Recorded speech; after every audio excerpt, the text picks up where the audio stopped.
want to thank the Deputy Collins and the Independence Group for bringing this motion forward today. I think it's a very appropriate motion. It's very apt. It's 5 paragraphs long, and within those 5 paragraphs there's a very clear roadmap for how we can make better the lives of workers throughout this country who are experiencing an anxiety that is being accelerated by the fact that there doesn't seem to be a sense that the government have their back. And both ministers present here this evening, I believe this is our 4th time, is it? Over the last couple of months, where we've got together and somebody from the opposition has brought forward a motion in relation to workers' rights, and we've had many of the same conversations that we're having now. 4 occasions since June.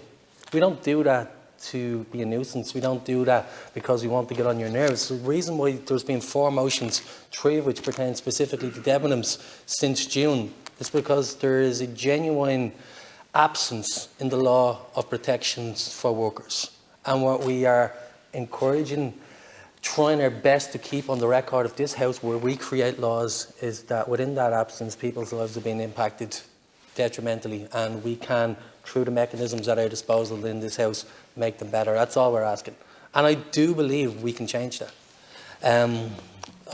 Because I think it's incredibly important that we do, I want to acknowledge once again the role played by the workers of Debenhams in the 11 stores across the country who have been, through their courage, through their determination, have been incredibly inspiring. They've inspired me, and I'm sure they've inspired other workers who may be feeling a sense of insecurity in their own positions. That it's imperative that we fight back and we hold power to account, we hold vested interest into account, and through our collaborative efforts try and make things a little bit better. I want to imagine the reason why I think it's absolutely essential that we make this better. I want to imagine what our high streets and high streets, I don't like the term, but if you imagine Henry Street, where I have the pleasure of representing, 100 yards up the road from the Debenhams store, which is now lying empty, is Cleary's, which is now going to be something very different. And within those 100 yards on that street, there is probably, I think, about 5 or 6 relatively large high street stores which are at risk of closing down. And as they close down, they're going to vacate our city. The workers in them, who have predominantly been low paid but have, through their efforts, made them relevant, are going to find themselves in very precarious circumstances. And that's all ahead of us. And what I would strongly argue, and have done for actually several years now, even on my role as a Dublin City Councillor, is that the trends that we're seeing now have been accelerated by COVID, but they weren't necessarily the cause of it. What you're seeing on high streets, what you're seeing in Debenhams, over the last couple of years in Dublin, I can speak of Dublin City because that's what I know best. In Dublin City, we've seen a loss of commercial footfall. We've seen the M50 shopping centres and shopping centres on the motorway taking most of the footfall out of the city. We've seen the emergence of online and retail and online shopping, which is taking people once again out of our high streets. And stores recognise that. And what they've used is these tactical insolvencies to remove themselves from the responsibility in terms of paying redundancy, in terms of living up to the entitlements that they should have for their workers who create these stores. They're using these tactical insolvencies and the existence that we have now under a pandemic to accelerate a reality that they knew was going to happen.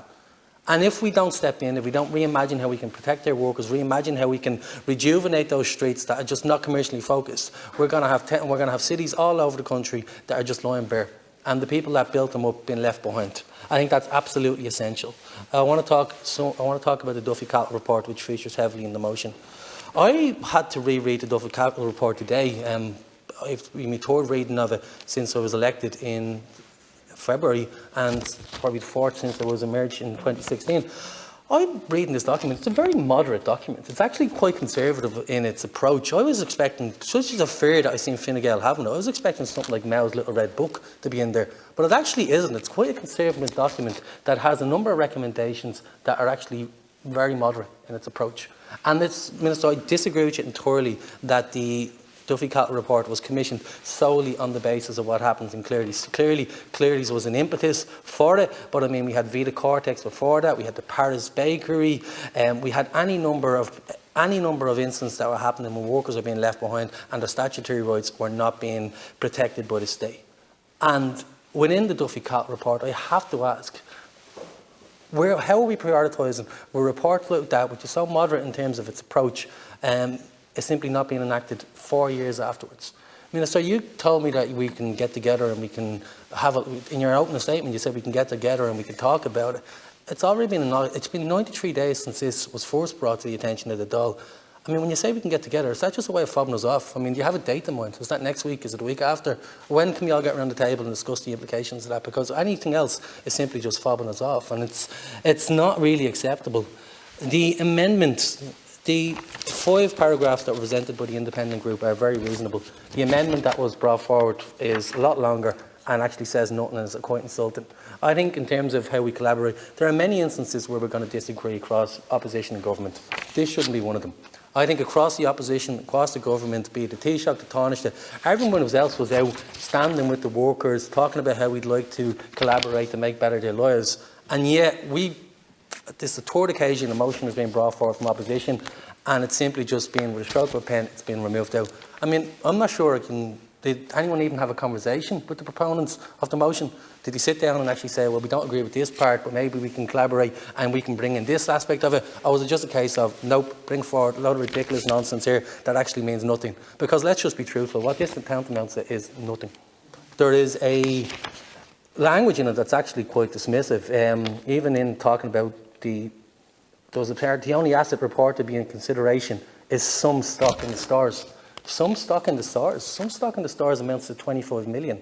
It also amounts to the reasons and the only access, recourse access, where employers, Devon workers, are literally sleeping outside those stores at the moment, trying to ensure that that stock cannot be taken out because it's the only access to potential justice you have. That's not some stock, that's quite valuable. It's really valuable in terms of the rights that those workers have at the minute, and it's valuable in terms of what they can be afforded in terms of an asset.